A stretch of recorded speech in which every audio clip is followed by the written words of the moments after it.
Welcome, beautiful people of all ages, shapes, and colors, to another episode of the Hit Your Free Throws podcast, where we encourage you to stick to the basics. I'm one of your co-hosts, TV, aka TV on Basketball, alongside my co-host, Jay, aka the Knockdown Jay. How's it going, my guy? TV, the playoffs are underway and they have not disappointed through the first two matchups of each series. Not only am I excited for the rest of this first round, but it seems like the contenders that we thought were really in the mix have started to separate themselves in a real way. But there's a couple of teams that are quietly punching above their weight. Games 1 and 2 have set a good foundation. I think when we switch things over and home court advantage starts to transfer over to that lower seeded team, it's going to be interesting to see how things change up. By the time we get to game 4 TV, I think we're going to have a really strong understanding of who the teams are that are really in the mix and the ones that are only going to be here and maybe to stick around for just another round. 100%, man. These playoffs, I think these playoffs have given us a bit of everything. Obviously, you can have a bit of the dud series, which we'll get to near the end. We want to get through all the good series first, obviously. But we got the mix of, the really good games, really, intriguing storylines. So I think this playoffs is giving us everything. And we're going to get through all of that in today's episode. It should be a good one. But, Jay, before we get into that, we have to make sure to plug our socials. Make sure you follow our individual socials at TV on Basketball, at the Knockdown J. Those links will be found in the description down below. In terms of Hit Your Free Throws podcast, remember to follow us on TikTok and Instagram for the best daily NBA content. You have the news. You have the game recaps, guys. Make sure if you want to hear our instant thoughts or instant reactions, check out the TikTok, Instagram, and YouTube shorts if you want to hear our full thoughts on the games as they progress through the series. In terms of the YouTube, transitioning to YouTube, remember to like, share, and subscribe, and hit the notification bell so you will not miss an episode. And if you're listening on any of this podcast network, Spotify, Apple, make sure you leave a review, subscribe, all the good stuff. We appreciate all of y'all's support. Jay, are you ready to get into some playoff basketball talk? Yeah, man, we got a lot of series to get through. 100%, Jay. And I wasn't sure how to really go about what series to talk about first and stuff like that. So, Jay, we're gonna actually do a bit of a collaboration here. We're gonna do a little bit of a draft. You know, we do a lot of drafts on this podcast, so we're gonna do a little bit of a draft and see what series we want to talk about. We're gonna go back and forth and just kind of go about the series as we go. So, Jay, I'm gonna actually give you the first pick. You do this with a lot of our drafts. What series has been the most interesting to you, or the one that you want to most talk about? So the series that I want to talk about the most actually is one that hasn't been as competitive as most would have liked, and that's the Oklahoma City Thunder taking on the Memphis Grizzlies. The reason why I lead off with this one has more to do with what the Thunder have done and less to do with what the Grizzlies haven't. What I mean by that is I've been extremely impressed by what the Oklahoma City Thunder have been able to do on the defensive end specifically. Last game they forced, I believe, 14 turnovers and converted 25 points out of those turnovers in a game where they held the Memphis Grizzlies to 99 points. But most importantly, they've been able to do this through a flow of a series where through two games, Shai Gilgeous-Alexander has not necessarily imposed his will on the offensive end just yet. We've seen Aaron Wiggins, we've seen Jalen Williams, we've seen Chet Holmgren all have very solid games through the first two games of this series, and nothing has really fallen for SGA in a real way where he looks like the MVP caliber guy that we know he's been all season long. So the fact that they've been able to get further contributions from their bench and other contributions offensively across their starting five while being held up by this top 10, top 5 defense that we've seen all year, it's been a really special thing, especially against a Memphis Grizzlies team that, at least in terms of athleticism, matches really well with them. I think the most interesting thing for the Thunder, and I see it through this series more than anything, is when you compare it to last year, this version of the Thunder feels like the team that we talked about coming out of the offseason when they signed Isaiah Hartenstein and they bring in Alex Caruso of, damn, they could just Mighty Morphin Power Rangers themselves into whatever version of team they need to be to take on any version of Western Conference or Eastern Conference opponent they see in front of them.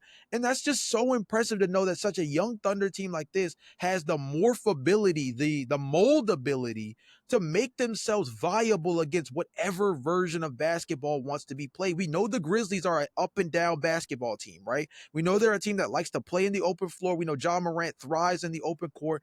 Obviously, Desmond Bane had been on an absolute heater coming into this playoff series. Jaren Jackson Jr. was looking like a DPOY candidate and a guy who was arguably maybe a top 5 two-way player in the league coming into this postseason. And honestly, Desmond Bane has been nullified. Ja Morant has been solid. Triple J has been probably mediocre at best through 2 games. And the Oklahoma City Thunder look like absolute juggernauts in what is going to be a tone-setting series for the rest of the Western Conference. Oh, 100%. I mean, like, you talk about, like, what we thought about this team last year. One of the things that we were looking for was having, I think going out of, when they ended up losing to the Dallas Mavericks, we were like, maybe Chet Holmgren is better in, like, a Jaren Jackson role where he's not, like, the main center of a team. Maybe he's better when he's paired with another center. So they go out to get Isaiah Hartenstein. Oh, wait, they need some more, veteran leadership in terms of, like, defending the perimeter. They bring in Alex Caruso. This is a team that had basically 2 issues last year, and we talked about them at length. But they, like, filled it within, like, the first 10 days of free agency. And now we're seeing, like, the fruits of their labor, the versatility that they've created among themselves. And Jay, I'm looking at this team and I'm like, who's stopping this? Like, really, who is stopping this? Because we still have, like you said, we haven't seen the best of SGA. He had 27 points last game on 29 shots. That is not the SGA type of way. I think I've mentioned his true shooting percentage like a couple times on this podcast. It's absolutely absurd for a guard. So the fact that he's being this inefficient and like in his game is really weird. But the thing is, Chet Holmgren's back from injury and he's like getting back to his peak self. Jalen Williams was an All NBA candidate, All-Star level player this year. And you talk about the depth. Freaking Aaron Wiggins in that first game. You had Lou Dort coming off the bench.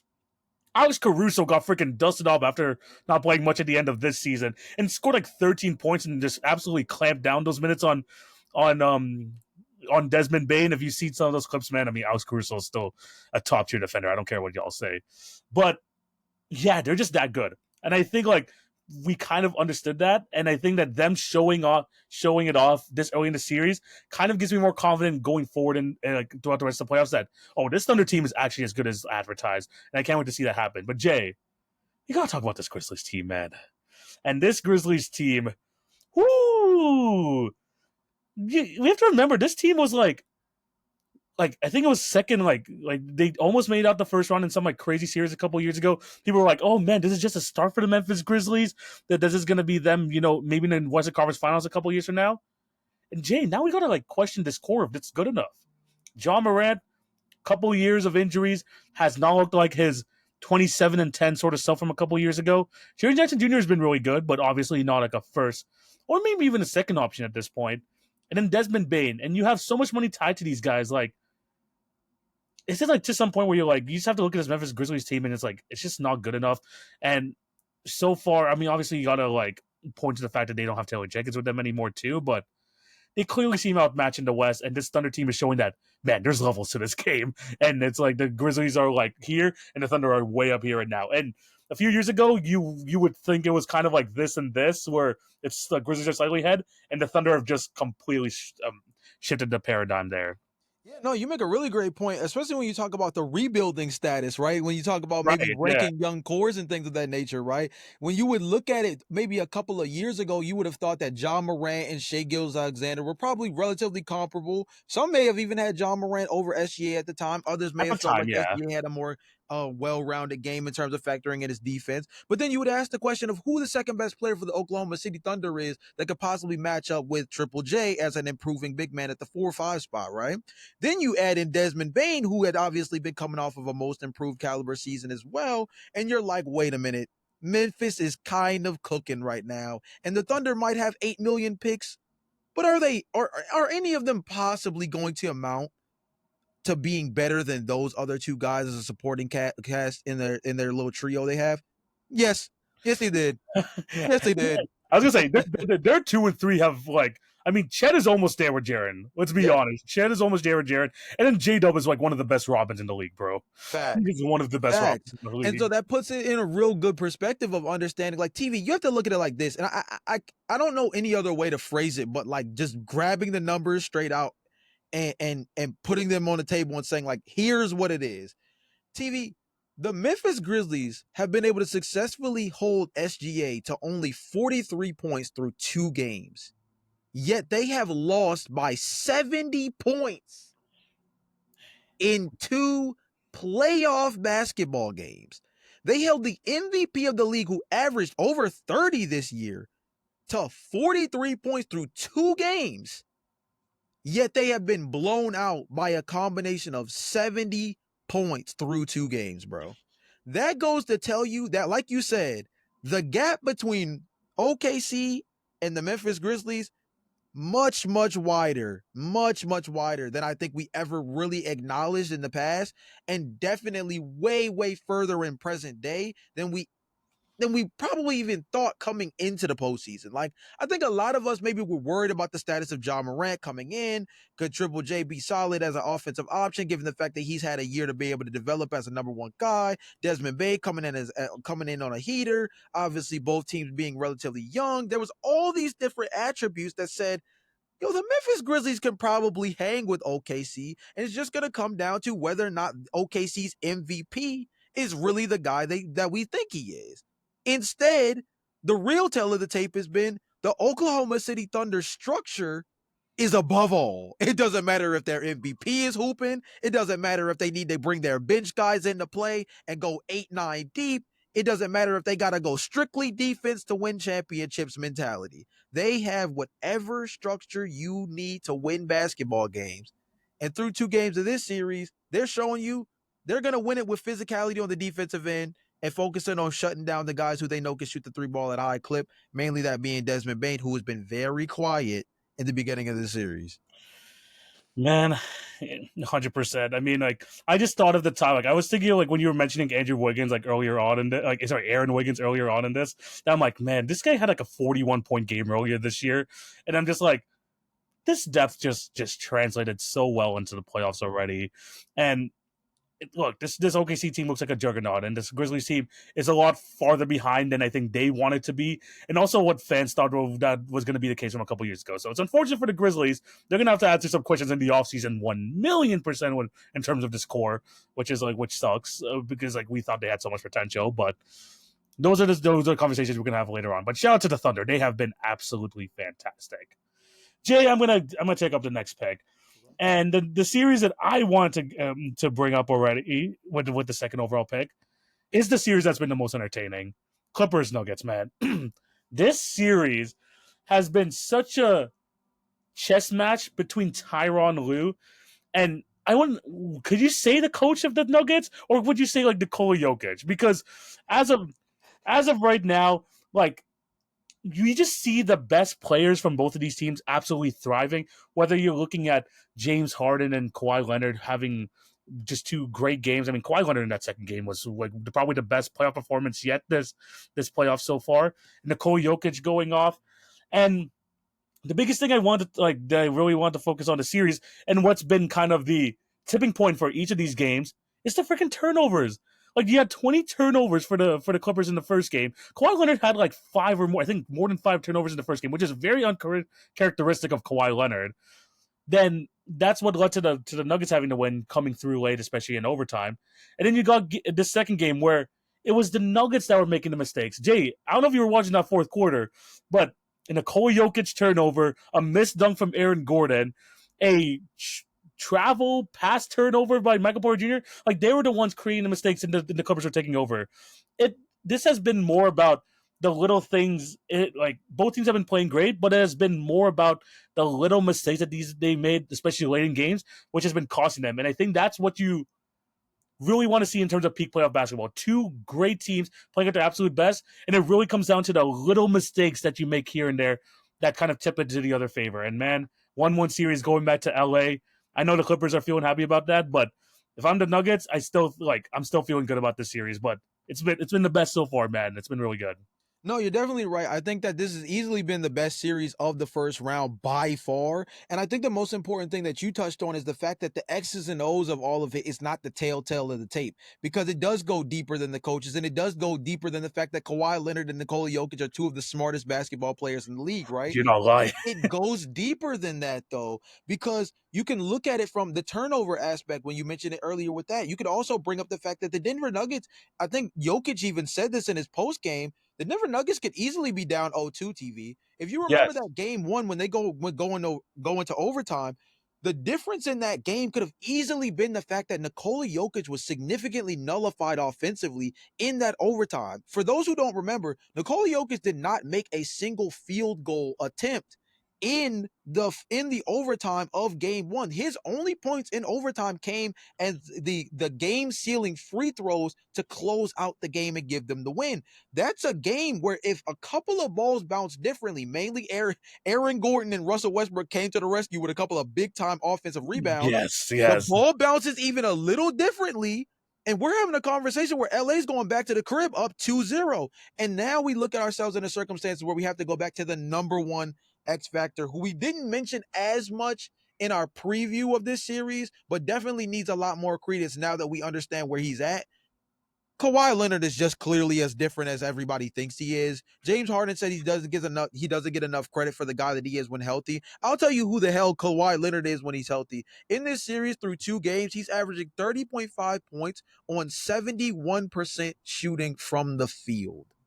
That's Kawhi Leonard in a playoff series against a Denver Nuggets team who was just a championship caliber squad only a few seasons ago. That's the Kawhi Leonard that's giving them absolute buckets, creating turnovers in real-time situations where they have to be able to make, big plays. And I'll give you a quote that Tyronn Lue said that I think is very important, is going to be a key defining statement for where we go at the end of this series. It says, "This is what Kawhi lives for, getting healthy for the playoffs. We know if we've got a healthy Kawhi, we can win any series." The LA Clippers have been the sleeping giant for about basically since the NBA trade deadline, right? Probably, let's say since the All-Star break. I mean, they finished off the season 18-3. Yeah. So, The LA Clippers, you can arguably say that the LA Clippers, at least in the Western Conference, have been the sleeping giant in weight since about the All-Star break, with Kawhi Leonard's health being the top question of it all going into the postseason. And through 2 games, not only has he shown us the guy that we've always lauded after or lauded at and always had high praise of when healthy is still that guy when healthy, but now we're seeing it in a series, particularly against an MVP caliber player himself in Nikola Jokic, where Kawhi Leonard has to match that energy in order for them to be successful by being able to not only get it done on the offensive end, but of course set a tone defensively for an LA Clippers team that, although was ranked relatively high defensively in the regular season, hey, top 3. Still is not necessarily known for their defensive prowess in terms of their personnel outside of Ivica Zubac and Kawhi Leonard, yeah. right? So this is a big game 3, I think, for both teams. Obviously, by the time that this episode drops, game 3 will already be in the book, so it'll be interesting to see who ends up taking the front run in this one.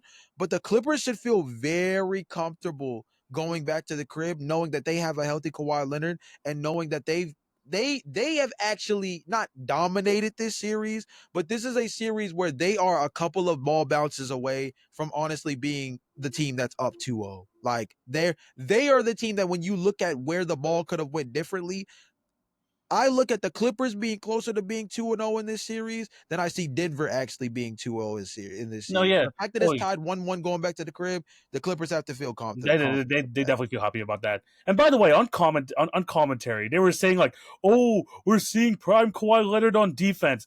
I'm telling you guys right now, he never lost that. I don't care what version of Kawhi Leonard you're looking at that. His defense never relied on athleticism. It was positioning and how strong that mother effer is. Because Kawhi Leonard is strong as hell.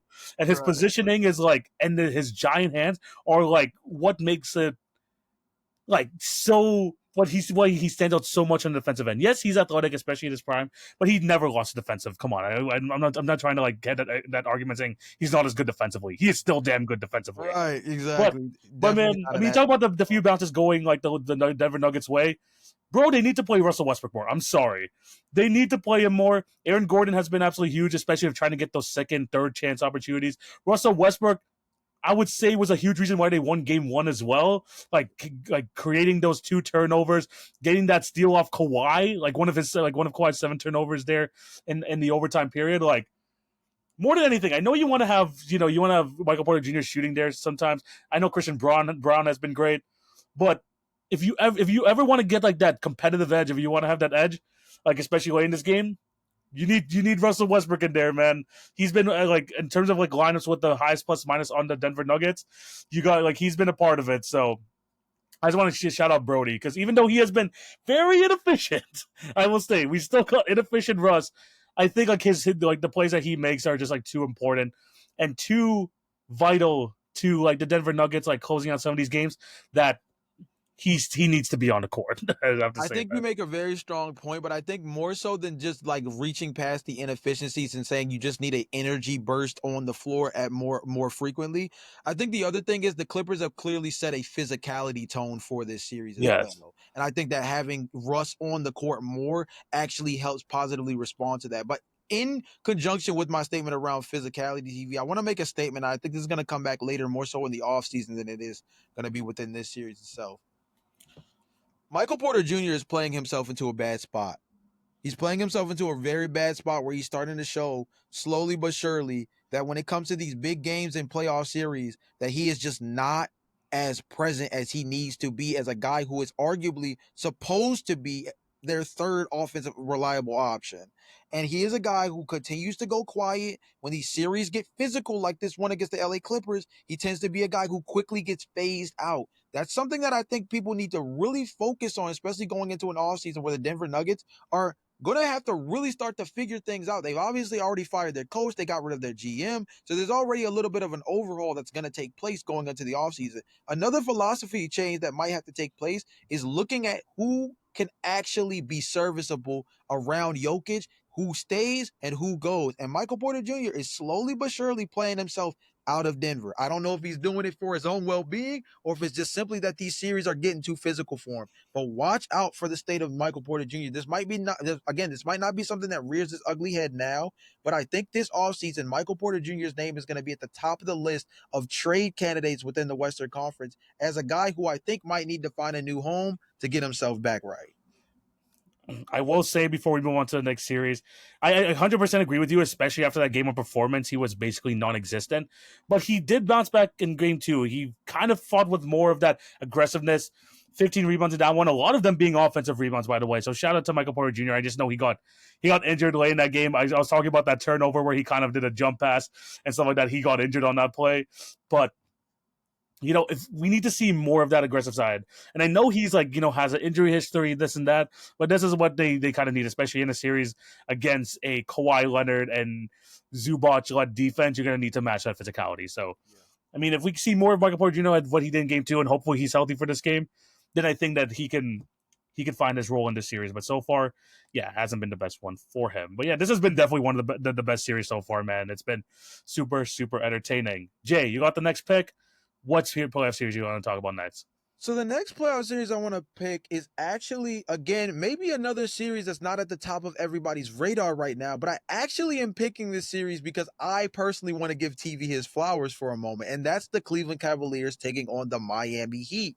And through two games, the Cleveland Cavaliers have been absolute sniper rifles from beyond the arc. And I want to point out something that TV said in our preview for this series. Yeah. He pointed out that this series for the Cleveland Cavaliers is not necessarily about how competitive the Miami Heat can be against Cleveland. The ideology was that Cleveland was going to win this series, and the question was just, was it in 4 or was it in 5? Yeah. But deeper meanings for the Cleveland Cavaliers for a series like this one where they open up around against a Miami team that still should not be considered as any type of slouch given the fact that they are a well-developed program. The Cleveland Cavaliers needed to come into this series with the ideology of getting back right. That's what TV said. He said this was a team that towards the back half of the NBA season kind of was wishy-washy in terms of their three-point shooting, fluctuating from, I think it was 1 month stretch you had named out where they were shooting 35%, and then the next month stretch they had transitioned more towards the 40% mark. It was kind of on their season. TV, do you know in this game 2, the Cleveland Cavaliers shot nearly 49% from beyond the arc? 11 threes in that second quarter, Jay. Man. 11. That's the most in franchise history. I was saying how they need to find that 3-point shot. Boy, it's back. And the freaking boy. It's the Cavalanches, bro. That's what I've been saying. These Cavalanches, once you get caught in a Cavalanche, there's no getting out. I'm sorry. TV, Donovan Mitchell, 7 made threes. Max Strus, 4 made threes. Evan Mobley tapped in, 3 made threes. Mind you, Darius Garland didn't even have himself a fun night. He only hit 2 out of his 8 attempts. So this could have got didn't have a good game in this one either. Come on, man. This could have got wicked fast. And this game is very deceptive. They won 121 to 112. That was not the tale of the story through the first 2 quarters, bro. The first 2 quarters to me looked like this was a game. And again, if you go back and you just look at it from quarter to quarter, you'll see it as what it is. But I'm telling you, from the second quarter to transition to the third quarter, more particularly, this was a game that felt like the Cleveland Cavaliers had this in the palm of their hand the entire night. I'm not gonna lie to you. The reason why this game is so interesting to me, or excuse me, this series so far is so interesting to me, is because the philosophy that they are hitting the Miami Heat with is a philosophy that's going to be the Dragon Slayer that kills the Boston Celtics. If the Cleveland Cavaliers are to be the team that takes Boston down, these Cavalanches, this ability to match Boston blow for blow from beyond the arc, is their one shining moment, so to speak, of how they're going to be able to achieve that. The fact that the Cavalanche is back in full effect, and the fact that we can do so, we can see the Cleveland Cavaliers do so against a team in Miami, who again is not nearly as good as Boston, of course, but still plays with a certain level of physicality on the defensive end. The fact that Cleveland is able to hit these shots at such a high rate, that's gonna make them so dangerous come a series against Boston, bro. And that's where my mind goes. My mind looks beyond the series itself and takes again more so the ideology you plucked from, which is what can we learn about Cleveland from this Miami Heat series? Not necessarily can we learn anything about Miami or like should we be worried about Cleveland? No. Can we learn which version of Cleveland really is the real one long term? And this 40+% 3-point shooting as a team Cleveland. Oh yeah, this Cleveland right here is the one that can take out Boston. If anybody's got the chance right now, if we're talking about the East, Cleveland looks like the team to do it. Yeah. I'm sorry, Miami. We're not going to talk about you much in this one because you're basically dead and gone. But yeah, no, I'm glad that the 3-point shooting is coming back. Like I mentioned, the first half of the season, like one of the best 3-point shooting seasons of all time. I think that was the case, especially prior to the All-Star break. They slowed off near the end, but now they're getting it back here. And that second quarter, man, it just reminded me of just so many of those Cavaliers. Like during that, I think what was it, like a near 20-game winning streak. They had like early, was it like a 20-game winning streak? I think like earlier in the season. They had a few. Remember, they had a few double-digit, like high 15+ game wins throughout the regular season. Yeah, like the first one for sure, where they would just like there'd be like one quarter or just one stretch where they just absolutely destroyed teams, and that would just be it. That would just be like it would be curtains for the rest of the game, and like they wouldn't even have to play their starters in the fourth quarter. That's what the Cleveland Cavaliers I wanted to see come in this series. And yes, it kind of got a little bit dicey at the end, I know, but at the same time, the Cavaliers, they know who they are. They got Donovan Mitchell playing at his best again. They finally like got back to empowering Evan Mobley and that on the offensive end in game 2 as well. And at their best, man, I don't know if you would agree with me or not, but like top 7 for 7, especially with the way Ty Jerome is playing now that they have DeAndre Hunter and Max Strus is finally getting his flow back into it. Match him with the Celtics. It's pretty even there.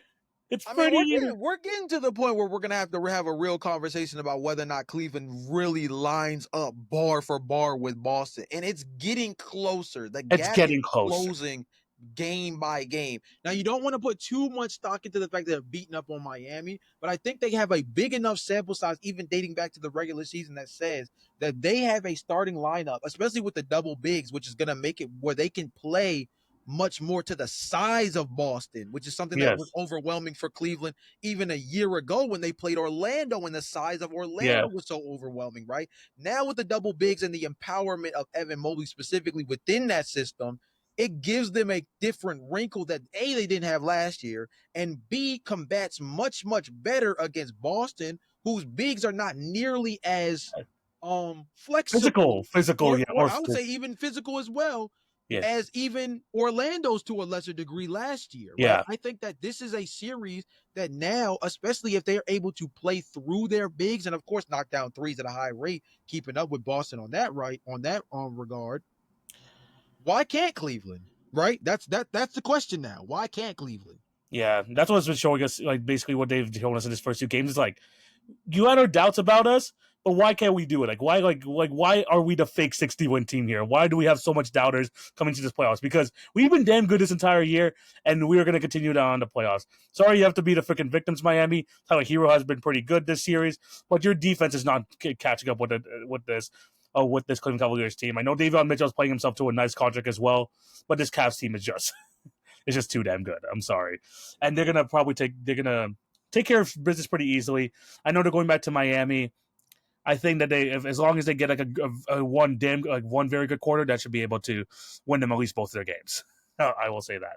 Jay, I'm gonna move on to the next series, and the next series I do want to talk about here is the Rockets Warriors, and I'm gonna start off with some bad news, which is we're gonna do quickly is that Jimmy Butler is probably gonna miss the next couple of games due to I think like a strained pelvis or something like that. Like he landed really hard. I'm not gonna go into the whole conversation like that was a dirty play or not, guys. It was completely accidental. Yeah, It's just sometimes basketball happens like that. Armand Thompson gets caught between two guys. He ends up tripping, and unfortunately, Jimmy Butler was in the air as that whole exchange happened. No dirty play whatsoever. But Jay, the one thing we want to see coming into the series, especially from the Houston Rockets, is Alperen Sengun good enough to be a hub of the offense? Jay, I think we got our answer. I think he's pretty damn good. right. He's a pretty damn good hub of the offense. He was a guy that kept this team going in the first game. I know they struggled really hard offensively, but he was damn good. And then in the second game, he kind of like let Jalen Green do his thing, but he was still like a force on the inside, getting those offensive rebounds, still being the best big in this series, which is like what we wanted to see coming into this. And like we were worried about kind of his matchup with Draymond Green. He's been pretty dominant in my opinion against those type of matchups. But yeah, no, this series has been a lot about the 3-point shot, specifically Steph Curry having that huge game one, and in game two, man. I know I'm gonna throw it over to you quickly soon, but Jalen Green, after a horrendous game one, had that 38-point performance, and as long as the other guys, I wouldn't say continue to hit threes. I know that's not really their MO. But if they can get at least some sort of production from those other guys, and if Jalen Green can become a reliable perimeter threat, with or without Jimmy Butler, I think the Rockets have a chance. But especially now without Jimmy, it feels like the Rockets have the advantage now. Yeah, I mean, we said this going into the series that the biggest question mark was going to be whether or not Jalen Green could assert himself as a secondary option next to Alperen Sengun and give them a go-to guy to help in closing situations. And like you said at the beginning, Jalen Green had a horrendous game one, and Jalen Green actually admitted to it. Apparently, he kind of said in a post-game presser that the lights were just too bright in game one between the crowd, the court just looking bigger for some godforsaken reason to him. He said his legs were literally shaky going into game one. That should be understood as a guy who's going into his first real big time series against a Golden State Warriors team that has done it before on the biggest stages in front of the brightest lights, right? So it's understandable that a Jalen Green going up against Steph Curry one-on-one like that views this as a whoa, welcome to reality, right? Yeah. But game two, he answered in a totally different way by just being aggressive and playing the way we've seen him thrive all regular season. And he finished up with 38 points, knocked down 8 triples, completely unconscious offensively. Bro, this guy was giving us the 3-ball. This man was giving us the circus layups, the athleticism at the rim. We got the full Jalen Green, at least offensive package in last night's game, which was absolutely great. And to match up with that, I mean, a huge thing about this game too for the Rockets was that they were able to like almost go tick for tack with the Warriors on threes. Tari Eason hit like 3 threes in that first quarter alone. You had Alperen Sengun hitting a 3, and bro, I know this guy's a top 3 candidate in Coach of the Year, but Ime Udoka deserves so much love, man. He deserves so much love for the way that he is able to just make these in-game adjustments, because there were times in this game where the Rockets looked like they were about to, let go of the lead. The momentum was shifting. He called a timeout, and then when we talk about the Lakers, I feel like JJ Redick did this very well in game 2 as well. But Ime Udoka would just get these guys back in the huddle, and just the Rockets would just find that get back, recollect themselves, and just go on a 7-0 run to like make what seemed like a manageable deficit for the Warriors just balloon up to something a lot bigger. And a lot of that has to do with just coaching and making sure that these guys kind of stick to the game plan, kind of continue with the flow. And Ime Udoka is doing such a great job of that.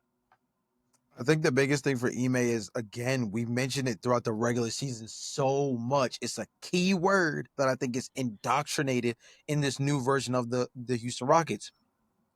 Physicality. Yeah. That has been the most important thing for them.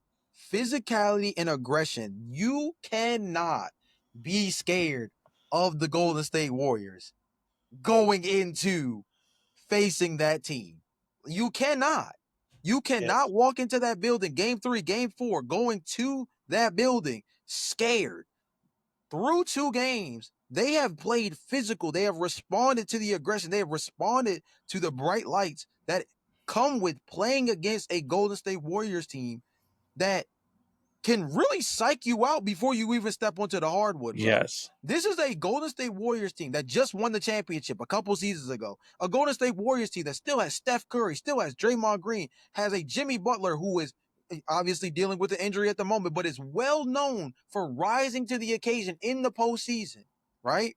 So you're looking at the other bench and you're telling yourself, wow, compared to us, they are walking around with not only a treasure trove of rings to show the proof that they've been here before, but they've been through the battles time and time again, lapped us time and time again in terms of our experience within this fire compared to them.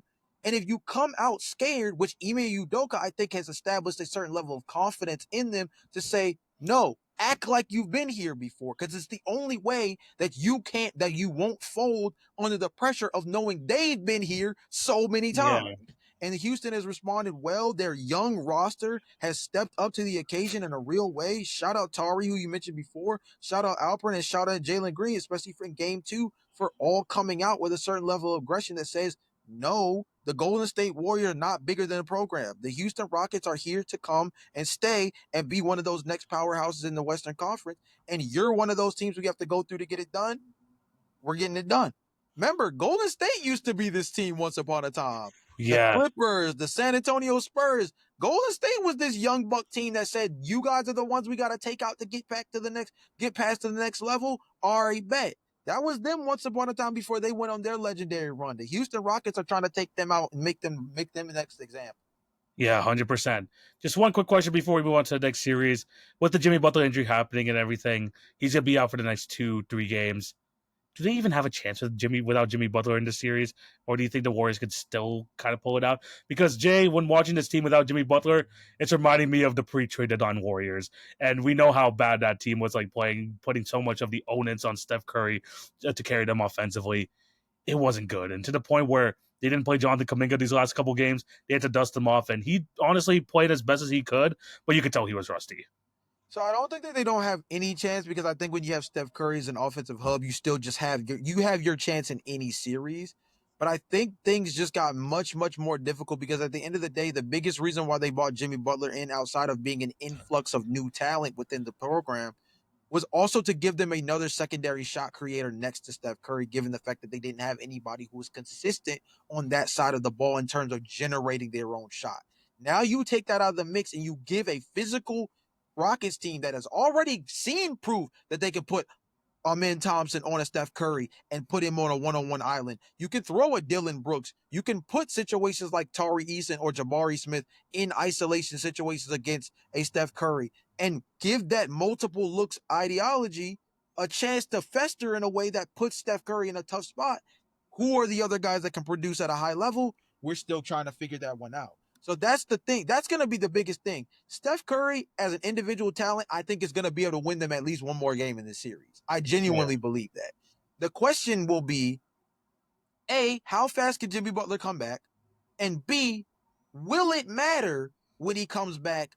Because he has to be Jimmy Buckets in order for them to win this series with the way the Houston Rockets are playing right now. He has to be Jimmy Buckets in order for them to be able to come back and win this series. If he's not that guy, I think it won't matter. And that's the tricky part. Yeah, no, this was honestly the worst timing for Jimmy Butler to have his injury. And like you said, I mean, like, we already know that the Rockets are a physical team.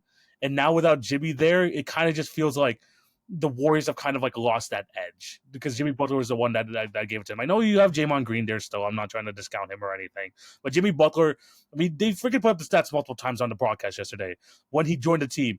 Like ever since he joined the team, number one in defense, number one in opponent's field goal percentage, number one in this. Like he like basically helped transform their defense from middle of the pack to one of the best in the league.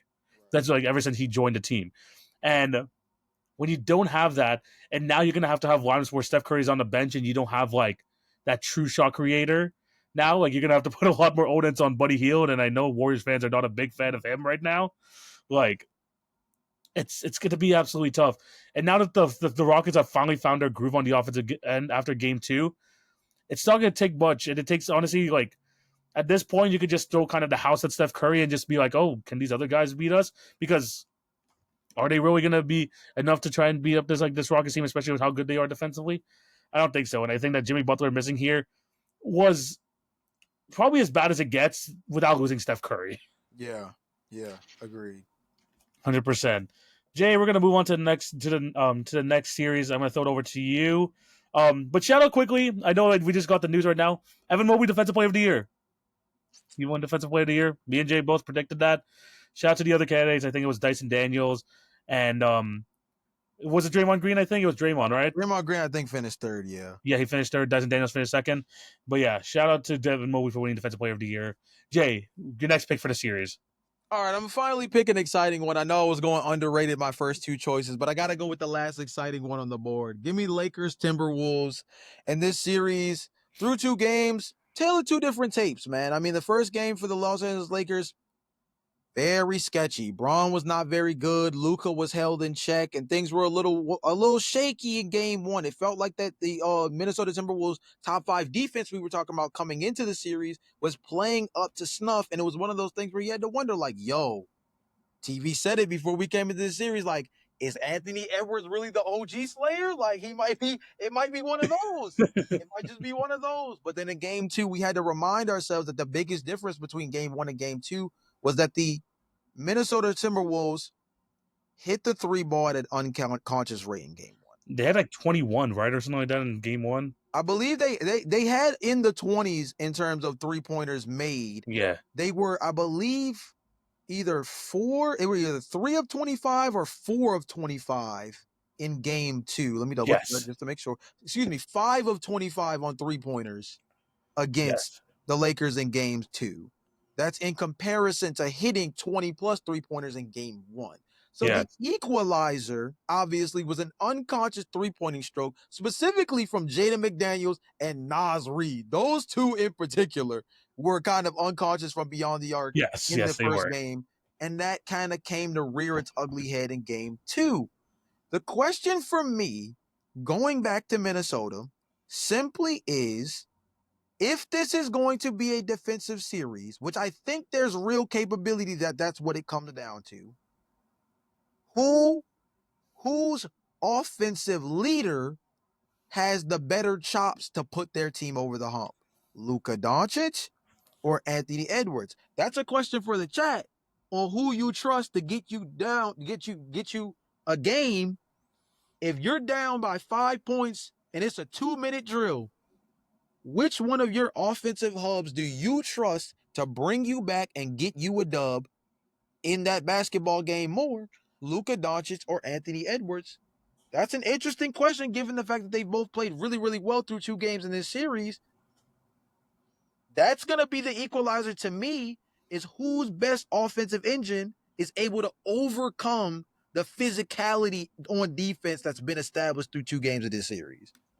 Oh, yeah, no, for sure. In terms of physicality in the series, both defenses have showed up. Let's say that for sure. Both defenses have showed up, and a big part of, especially Game 2, as to like why the Lakers were able to win, was their big 3 came up massive. Luka Doncic, almost a 31-point triple-double. LeBron James, man, 21, 11, and I think 7. He didn't shoot the ball as well, but man, this man was like trying hard on both ends of the floor, was still giving it his all. This guy is freaking 40 years old, and he's still like one of the guys who are like tracking back on defense, being one of the main offensive hubs. Shout out to him. And also, we finally got a good Austin Reeves game, which is big. But Jay, for me, the difference in the series, and I think it was like a change of philosophy for the Timberwolves, not on purpose, but kind of by force over between game 1 and game 2. Because if you remember in game 1, Rudy Gobert got in foul trouble pretty damn early in that one, which forced them to use Nas Reed early on in this game. And that's when he freaking just caught fire from three. That's when Jaden McDaniels caught fire from three, 23s in that game, yada, yada, yada. It was different here, Jay, because Nas Reed got like 3 fouls in the first quarter. Jaden McDaniels got 3 out of his 4 fouls in that first quarter, too.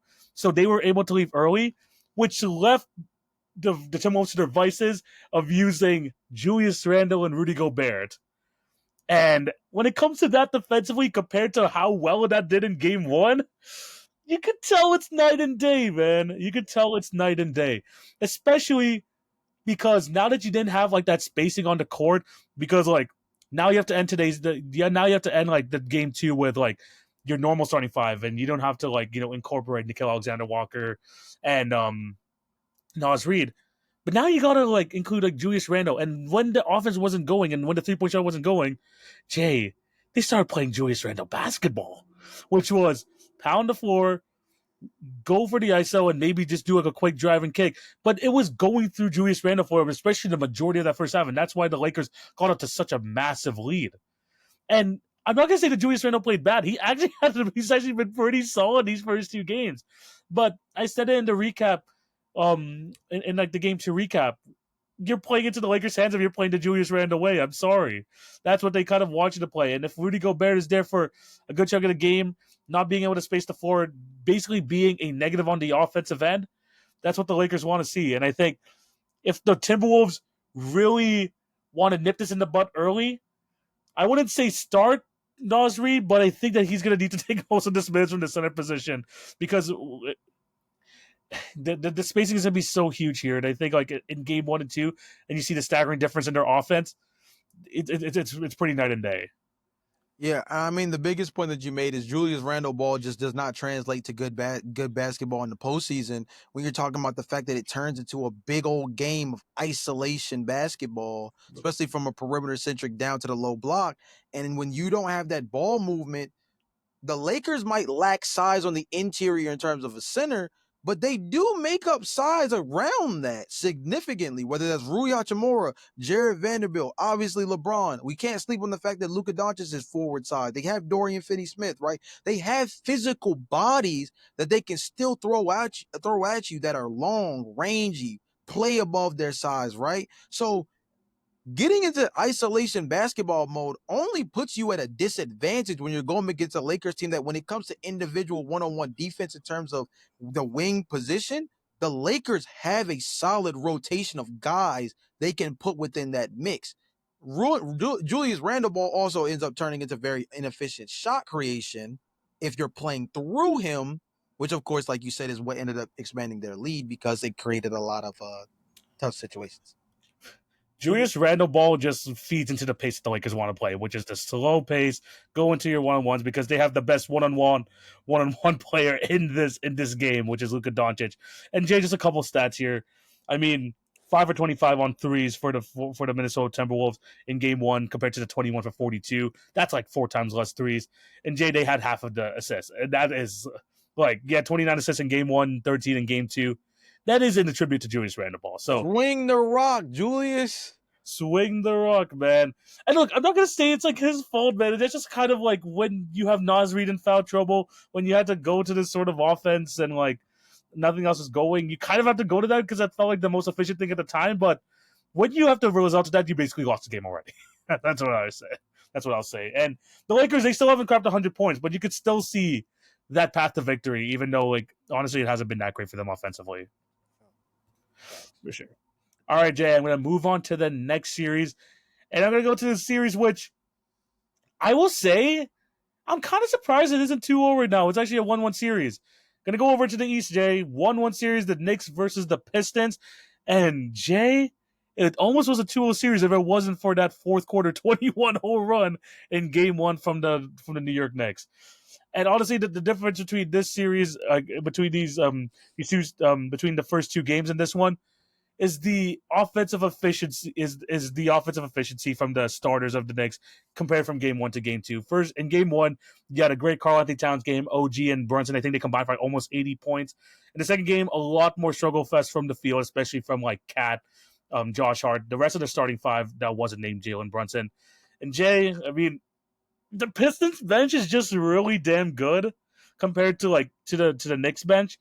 And I'm not gonna again, I don't want to blame on some Tom Thibodeau, but like when you only have 10 points and all of them are coming from Miles McBride, that's just kind of a testament to how much like you like the of like how much game time, how much like the trust that you have on your bench that you're not going to be able to get much from them because when you look at the Pistons, you still got the 20 points from Dennis Schroeder, who came up huge in this game. The 9 from Malik Beasley, good minutes from B-Ball Paul Reed. They just have like more guys doing it, and I think as the series goes on, and if the series continues to go longer, I think the team with more depth is gonna, especially when you're facing a team with who has played that many minutes, it might start to favor them. So like, even though I had the Knicks winning this series, right now I'm feeling like more confident in the Pistons. I mean, you should. If the Pistons don't go 4 to 5 minutes straight without a bucket and lose that significant lead in game 1, they're going back to the crib up 2-0 in a real dominating fashion, given the fact that if you look at the way the series has played out so far, their lead guy, Cade Cunningham, is absolutely hooping right now. Anybody who thought the regular season Cade was going to be where everything capped out, excuse me, let me read the stats out for you.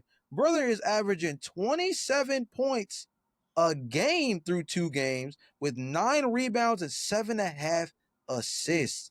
This guy has put himself in a position to be a playoff riser, which is huge for a youthful player like this, right? Yeah. On a team in the Detroit Pistons, we're going to use this word a lot throughout this episode because it's so true. For a Detroit Pistons team that clearly is trying to match the physicality that we know the New York Knicks like to lead with. I mentioned this in our preview of this series. I said if the Knicks were not the same kind of physical squad we saw in the series last year or in the series the year prior when they took on the Cleveland Cavaliers in that first round, I felt like they punched them in the mouth. Yes. That the Detroit Pistons have the kind of personnel to be able to come in and respond in a way that should make the Knicks worrisome. And what do they get? They get a Detroit Pistons team that comes out swinging first. They come out swinging first in game 1. And had they not laid an egg, and I think that all comes down to youth and shot making personally.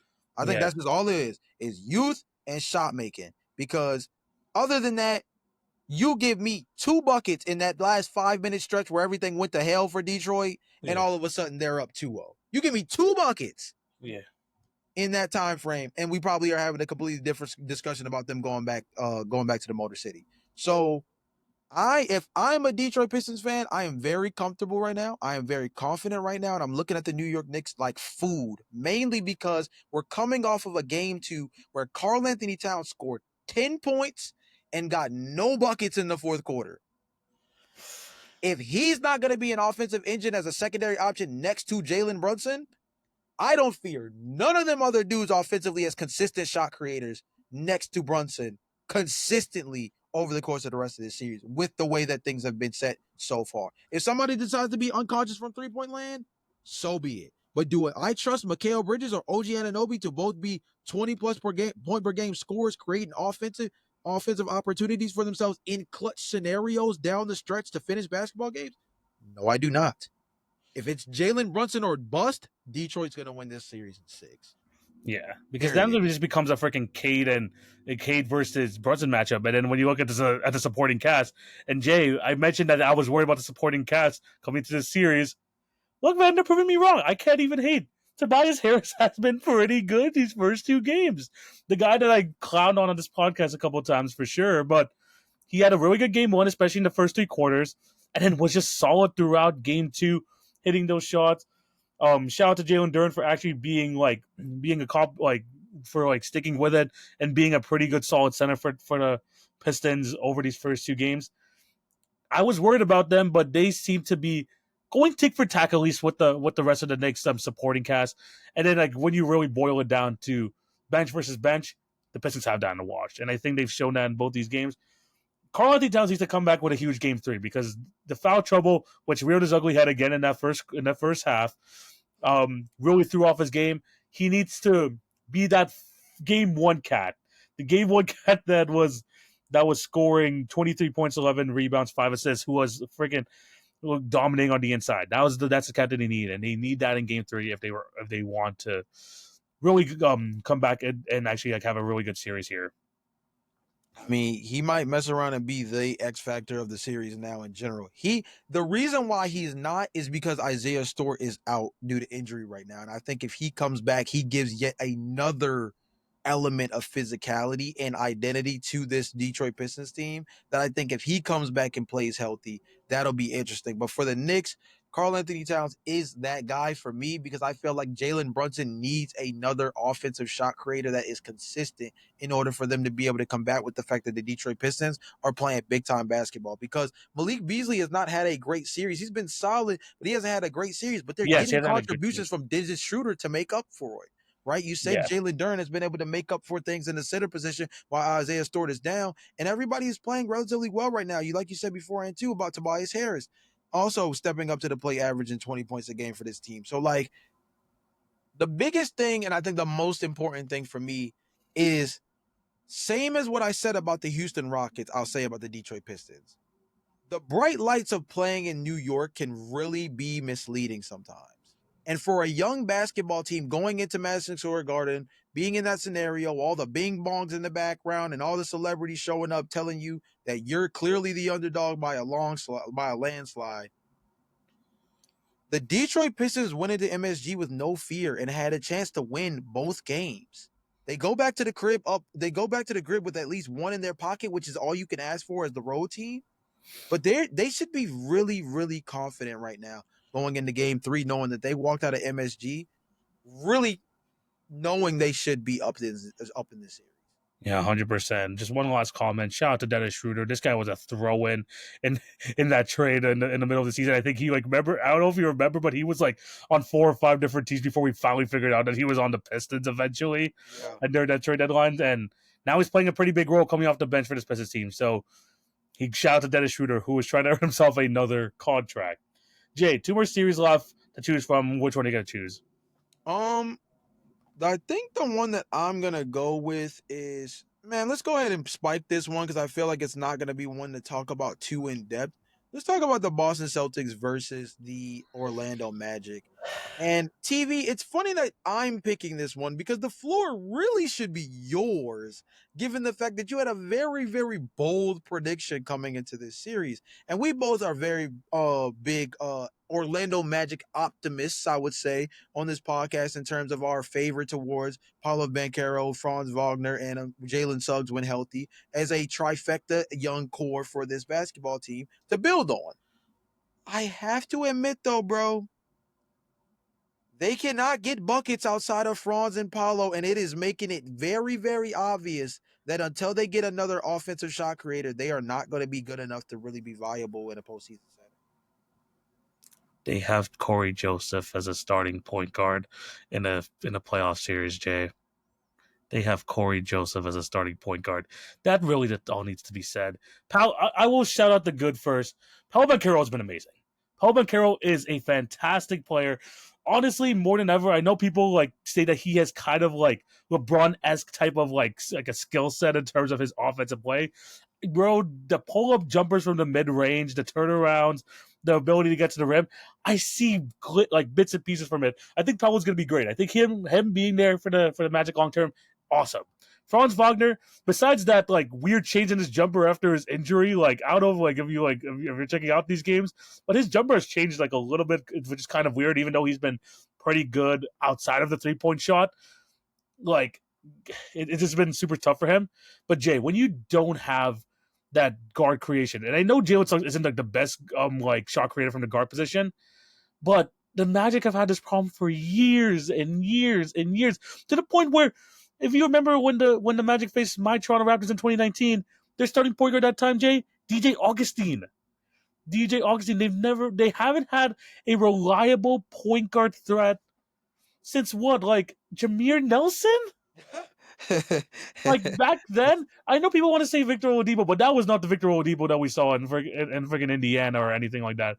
And that's what's just going to completely hold them back, because in two of these games, I feel like the Orlando Magic have left an imprint in terms of playing defense. They've shown their defensive skill like in two of these games, but the problem is they can't score anything on the offensive end outside of those two guys, like you said. And in game two, when they had their best chance, no Jason Tatum in game two, they let the other J go off. Jalen Brown had such a good game in game two. Shout out to Derek White with a 20-point performance. Kristaps Porzingis, who had his head busted wide open and still came back in this game. He had 20 points in that one. This Celtics team, we know what they're all about. They're really damn good, and the Magic can only stop them to a certain extent. Getting stops is not going to matter if you can't hit buckets, and that's what it really comes out to. Sorry, Orlando fans. Yeah, I mean, actually, the point that you focus on the most is the point that's going to end up shooting them in the foot. Point guard play is just holding this team back, or the lack thereof, I guess. It's just holding this team back. They have the physicality, they have the size, they have two wings that can really create for themselves. Like, they've got the merit of a team that can be dangerous in the postseason, but without better point guard play, like, it's just going to be tough. And of course, we've seen this Orlando Magic team go down 0-2 before. They did it against Cleveland just last year, and they were able to even things up, and things went the distance. I would say the biggest difference between that is I think that this Boston team is significantly better than that Cleveland team, and that Cleveland team got pushed to 7. I think if this Boston team is better, I don't think Orlando was going to get the same kind of luck of the draw they got last year. So it'll be interesting to see how they respond in game 3. Obviously, the name of the game is protect home court.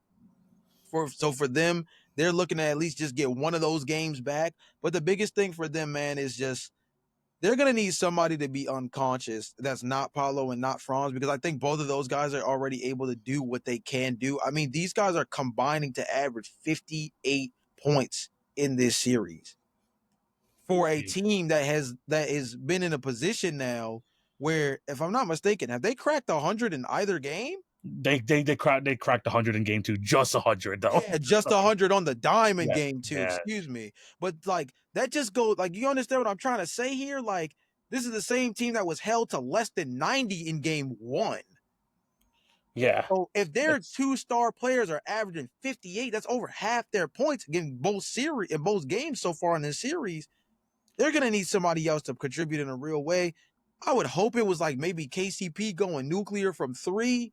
Maybe Gary Harris gets dusted off and gives you something. But I was hoping that Cole Anthony would build off of that play-in performance, like something of that sort.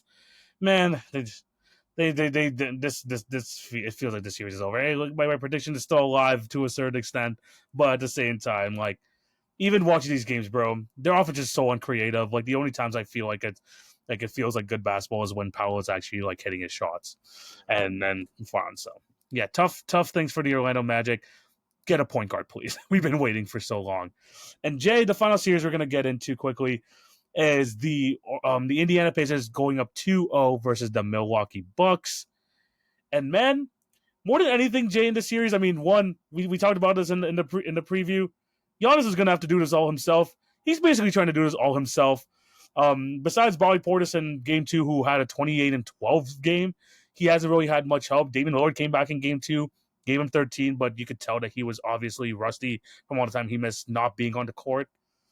But Jay, I instead of focusing on the bad, which is the Milwaukee Bucks, which could be like definitely a talking point, I want to shout out the freaking Pacers, man, because this team is not getting as much hype as he did last year. I feel like the Pacers team caught a lot of people by surprise last year. The whole, let's run the pace, let's be the number one pace team in the league. Like, just have this dynamic offense, try and take us all the way to the Eastern Conference Finals. By the way, they made it all the way there. But I feel like this team is just much more well-rounded compared to that team. One, less injuries. They have Benedict Mathurin coming off their bench now, who did not sniff a single minute last year because of injury. You have a relatively healthy Tyrese Haliburton, Pascal Siakam, who's had a full year with the team now, not just acquired mid-season.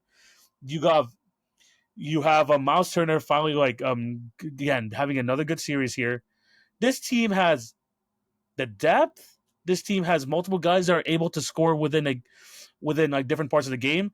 We're going to talk about Andrew Nemhart shortly, Jay. We've been wanting him to show up all year. He's back in his pure playoff form.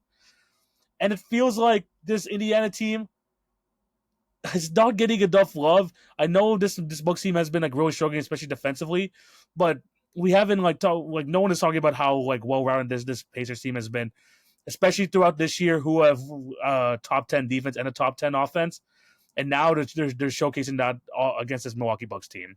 I mean, the biggest thing is that they say that a recipe for a championship caliber team is to have a top 10 offense, a top 10 defense, and a player that's MVP caliber, right? Or at least an all-star caliber player. I would say the fact that they have Tyrese Halliburton and Pascal Siakam as a combination gives them some amalgamation of a duo that's at least on par with having an MVP caliber player on your team. Pair in the fact that Miles Turner has been playing at such a high level on both sides of the floor as well, right? So I think when you put that grouping together and you then flux that in with the fact that they're able to still play with that fast pace they've been able to thrive with through the last two regular seasons. You know, they always say when the playoffs start, the game slows down, things get more physical. We've been talking about physicality all series long. This is one series where the physicality has not really made any appearance at all. The pace of the Pacers, no pun intended, has actually been so it's been able to dictate the flow of the first two games in such a real way that's taken Milwaukee completely out of its element. And we understood that the biggest thing hurting Milwaukee outside of the fact that Damian Lillard is coming into the series hobble is the fact that they're not athletic. They are not an athletic squad outside of what Andrew Jackson and Giannis Antetokounmpo, really, right? Yeah. So when you go up against an Indiana Pacers team filled with athletes, filled with guys who love to run the floor, I've said this a million times on this podcast. Pascal Siakam is one of the best forwards in transition in the league right now, next to one of the best facilitators in the NBA in Tyrese Halliburton, specifically in the open floor. You pair in guys like Neesmith, you pair in guys like Mathurin. You go down that list, Obi Toppin, one of the better finishers in terms of the fast break, right? You go down this list and you say if the Pacers are able to continue playing at that high speed, at that up and down flow that they love to do, where they're constantly kind of playing within this 7 seconds or less operation, a team like the Milwaukee Bucks just literally can't keep up. And you're able to play guys like a Brook Lopez, like a Bobby Portis, like a Damian Lillard, who was held to 14 points in his return to game two, out of the system. And Indiana was able to kind of punch first, and now here they are in a really good situation where they held down home court, and I think they sent a real good message in both two games that says like, "Yo, last year was not fraudulent." Oh, 100%. And Jan, another big thing here, and you mentioned about the athleticism about the Milwaukee Bucks. This Pacer team does not play one on one. I don't know, like when you watch these games, the ball is moving. The ball is moving from one side to another, getting those open shots. They play like 2 point guards on the floor basically with Andrew Nemhart and Tyrese Halliburton together for most of the game. So when you have a team who's basically averaging like 27, 28 assists per game in both of these playoff games, and you have a Milwaukee Bucks team who's clearly older from their perspective, who is not able to um catch up on these switches, then it's going to be extremely tough for the Bucks. Even if they do have a good game offensively, like we saw that in game two, they almost caught up after a big Pacers lead with Giannis and Bobby Portis alone. But this Pacer team, too many weapons, and if you try and stop one guy, the other guys are going to be able to hit shots. And mix that in with above like a pretty solid defense, a top 10 defense. This Pacer team might surprise people in this run.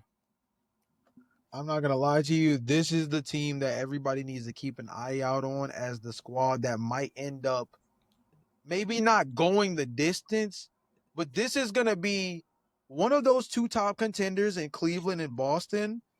This is gonna mess around and be their sleeper series. This is gonna be the one where if you walk into the series sleepwalking, they're gonna punch you in the face. And they're gonna set a tone that's gonna make it where you're gonna have to positively respond. Otherwise, when they get to go back to the crib, I don't think you want to see Indiana at home if they're tied 1-1 in any series, whether you're Cleveland or you're Boston. This is the sleeper team, I think, in the Eastern Conference, that if you look past Boston and you look past Cleveland, They're This third. Indiana They're team, they're the third best team here, bro. I think they are definitively the third best team in the East right now in terms of what's set up for them. They are playing the best. They have the best amalgamation of talent, and they've been there. And I think that's something that really helps them. And they've got something to prove. Yeah, no, for sure. I mean, you mentioned it earlier. People thought maybe last year's thing was just like a thing of the past, maybe just a 1 year sort of thing.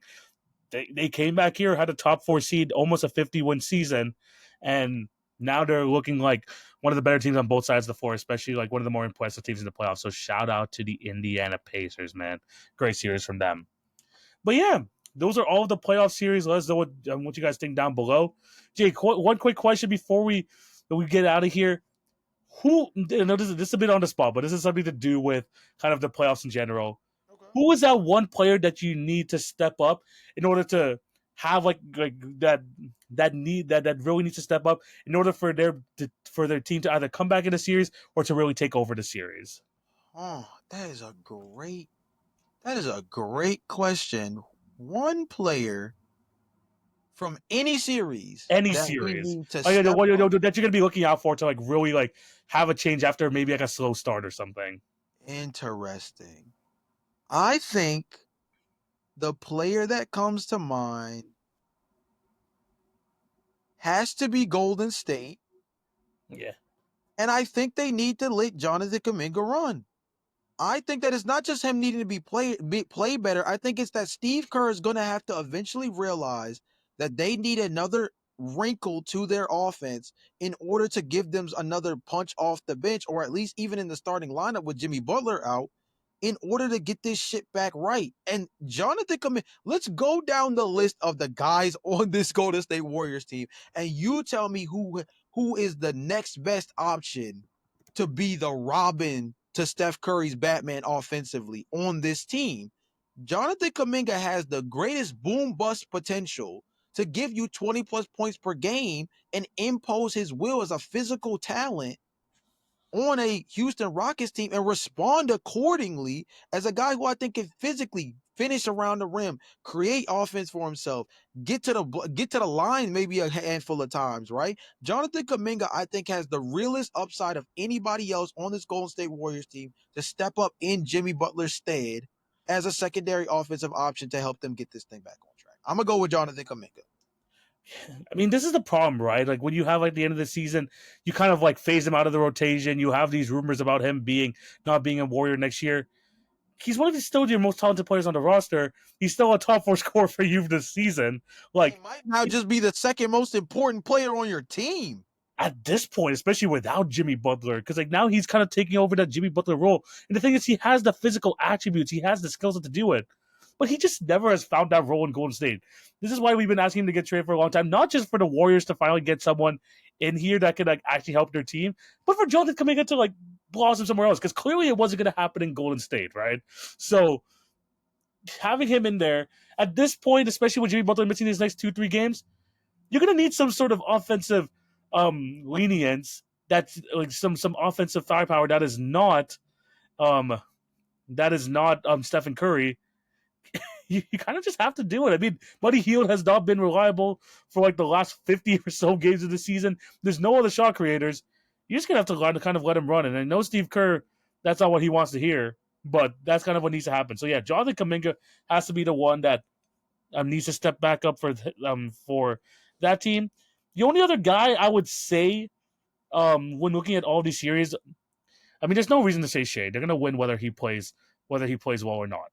But for me, if we want to have like a series to like really take control of and like what would be massive, is Christian Brown needs to be better for the Denver Nuggets. I'm sorry, like Christian Brown, he was like top 3, top 4 odds for most improved player. This guy was like a reliable 3-point shooter, play hard on the defensive end.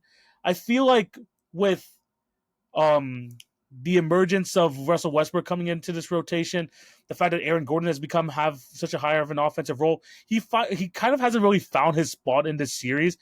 In terms of being that 3-and-D guy that he's been all season long. If you can get Christian Brown going in these next couple of games and just have someone else be hitting shots, um, that the Clippers I don't really have like to account on, especially when you have like Jamal Murray on the court, Michael Porter Jr., Nikola Jokic. If he's able to step up big, I think that could be like such a huge difference in this series where the stars have been a real focus here. And like we even when we talked about the series, it's been like mostly the battle of the stars. Someone's going to need to step up from the role player section from both these teams. Chris Dunn has been huge defensively in both these games, but if Christian Brown can step up offensively, that it's going to be massive for the Denver Nuggets team. Yeah, for context, Christian Brown has taken 10 shots in the paint and 6 threes. He's gonna have to be more efficient either around the rim or he's gonna have to knock down more 3-pointers. But the fact that he's taken nearly as many threes as he has shots around the rim, mind you, he's shooting 5 for 10, so a perfect 50% from the field in terms of the painted area. He either needs to be an elite level finisher that we've seen him as, especially in the open floor, or he Yes. has to be a knockdown 3-point shooter for them. He has to be one or the other. Right now, he's neither. So Yes. that's gonna be huge for them offensively to be able to get that punch from him as well, like you said beforehand, because he's one of those guys that I think is a very dangerous, especially in the open floor, and definitely a big time finisher around the rim. Him Mhm. trying to add a 3-point element to his game, given the fact that we know that Michael Porter Jr. has been kind of so far during this series, and Jamal Murray has had the 3-point stroke a little bit.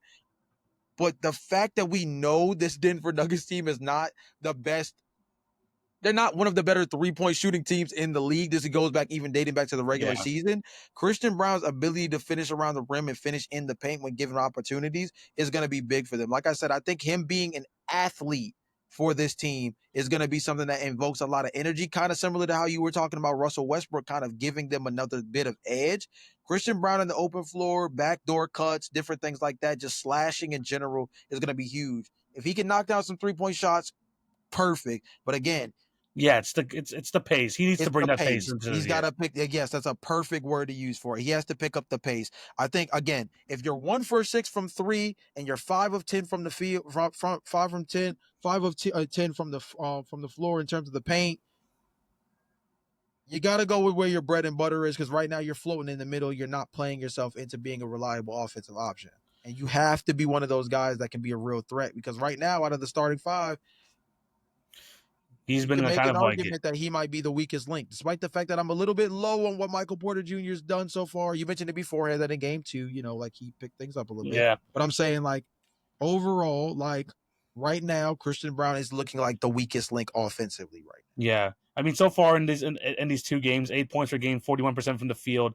17% from three, compared to the regular season where he's averaging like 58% from the field, 40% from three, 66 true shooting percentage. Get yourself in the paint. You have Nikola Jokic on your team. He needs to not be afraid. I know it's intimidating a bit with Ivica Zubac out there, but that's what you said. His bread and butter is that he needs to be living in the paint, just like Aaron Gordon has, just like how Russell Westbrook has been able to be effective in the series. Christian Brown needs to continue to find himself and be himself in the series in order for the Nuggets to really be unlocked offensively. But yeah, let us know if there's anyone else that we missed down below. Any other series, any other thoughts that you have, put it down in the comments down below. Jay, we have reached another end of a fantastic episode. Thank you guys for watching. What do you have to tell these beautiful people before we sign out? Man, this first round has been super entertaining so far. I'm hoping that injuries don't start to kill the series, all starting with Jimmy Butler. We saw that last season and it really sucked. So I'm hoping that this year is not affected by that. But man, gotta shout out some of the like some of the all NBA first round playoff series caliber guys so far. Nikola Jokic playing absolutely out of his mind. Kawhi Leonard playing absolutely out of his mind. I think that obviously, I think Steph is still deserving, even though game two was not nearly as good. Luka Doncic obviously has to be in that mix as well. Like there have been a lot of top tier performances through this first round so far. And those are just a couple of guys that I think if you're talking about putting together like first round NBA playoff all NBA teams, Cade Cunningham has to be in that Yeah. mix as well. Like this is a very, very strong first round. I'm loving every single matchup in one way or another. And I feel like I'm learning a lot about the contendership of some of these teams, to the point that I feel like by the time we come out of this round, I'm going to feel that much more comfortable about whoever I think comes out of both conferences. Yeah, no, 100%. There's some teams that I don't think I would say that any of the teams like really disappointed, but I think we have a more of like a clearer picture of like, okay, these are the teams that are actually like legit and can maybe make like a full out run. So, yeah, it's been a really good playoffs. Shout out to the guys that Jay mentioned too for like the all playoffs first team so far. The Stars have shown up basically. The Stars have been absolutely the Stars have absolutely showed up, and that's what you want to see come playoff basketball, and it's been super entertaining so far. But yeah, it's been an awesome episode. Thank you guys for watching. Remember to to continue all your support. Check out the Hit Your Free Throws podcast to all the links down below. Jay and I will be back next week talking NBA playoffs, potentially getting into some WNBA stuff now that the season's just around the corner as well. So there's a lot of basketball talk coming for you, and you want to be a part of that. So make sure you check out the Hit Your Free Throws podcast. But yeah, this has been the end of the episode. Thank you guys for watching. Hope you all have a fantastic day. This is TV. This is Jay. We're signing out. Peace.